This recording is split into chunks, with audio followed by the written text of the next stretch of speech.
మీకు మానవ సేవ లేకపోతే ఇటువంటి ఇటు కొన్ని రకాల పదాలు చర్చ్ అనగానే సేవ ఇటువంటి పదాలు వస్తుంటాయి. మీకు వార్తల్లో వచ్చేవేమో వాడు పాస్టర్ మోసం చేశాడు, అమ్మాయిని లేవ తీసుకుపోయాడు, ఈ వార్తలు వస్తున్నాయి.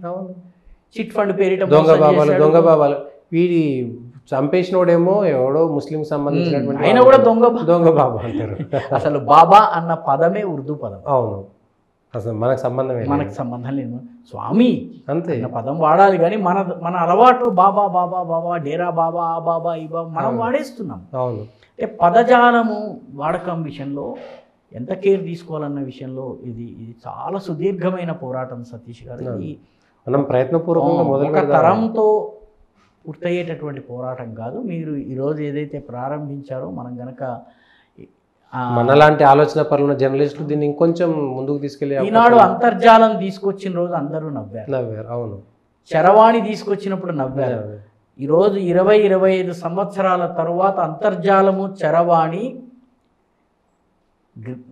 ఈనాడు పాఠకులకి కొత్త పదం కాదు. అవును, చాలామంది ఈనాడులోంచి వచ్చినటువంటి ఎంప్లాయీస్ ఎక్కడెక్కడికి వెళ్ళారో అక్కడ అంతర్జాలము చరవాణి వచ్చేసినాయి. కాబట్టి ఇది ఇట్స్ బ్యాటిల్ ఆఫ్ ఐడియాస్. అంతే అంతర్జాలం అన్న పదం ఇంటర్నెట్ని ఎవరండి కొట్టేది? ఆ ఇంగ్లీష్ పదం ఇంత సులువుగా ఉండగా అంతర్జాలం తేవడం ఏంటి అనుకున్నారు. అంతర్జాలం ఈరోజు పాపులర్ అయింది. ఓకే, నోటికి తక్షణం ఇంటర్నెట్ రావచ్చు, బట్ యు ఆల్సో నో దస్త్రము మరిచిపోయిన పదం. అవును, ఈనాడు ప్రయత్నపూర్వకంగా తెచ్చింది దస్త్రాలు పేరుపోయిన దస్త్రాలు పాపులరైజ్ చేసింది. ఈరోజు దస్త్రం అంటే తెలియని పరిస్థితి లేదు. దానికి ఇంకా గట్టి ప్రయత్నం చేస్తే దస్త్రం సొసైటీలోకి రావచ్చు. అదేవిధంగా మీకు ఈనాడు తీసుకొచ్చినటువంటి కొన్ని పదాలు పరంగా చూస్తే సాహిత్యపరంగా ఈనాడు ఈ కొత్త పదాలని తీసుకొచ్చి మీకు ఇంగ్లీష్కు సమానార్థక పదాలను పాపులరైజ్ చేస్తుంది. కాబట్టి ఇట్ కెన్ బి డన్. అంతే, వెతకడంలో ఉంది. ఇప్పుడు మన దగ్గర సర్కిల్ అంటాము, కూడలిని సర్కిల్ అంటాం, కర్ణాటకలో చక్ర అంటాం, కన్నడ భాషలో చక్ర అన్న పదం వాడుతున్నాం. సో మనం చౌరస్తా అంటాం డైరెక్ట్గా.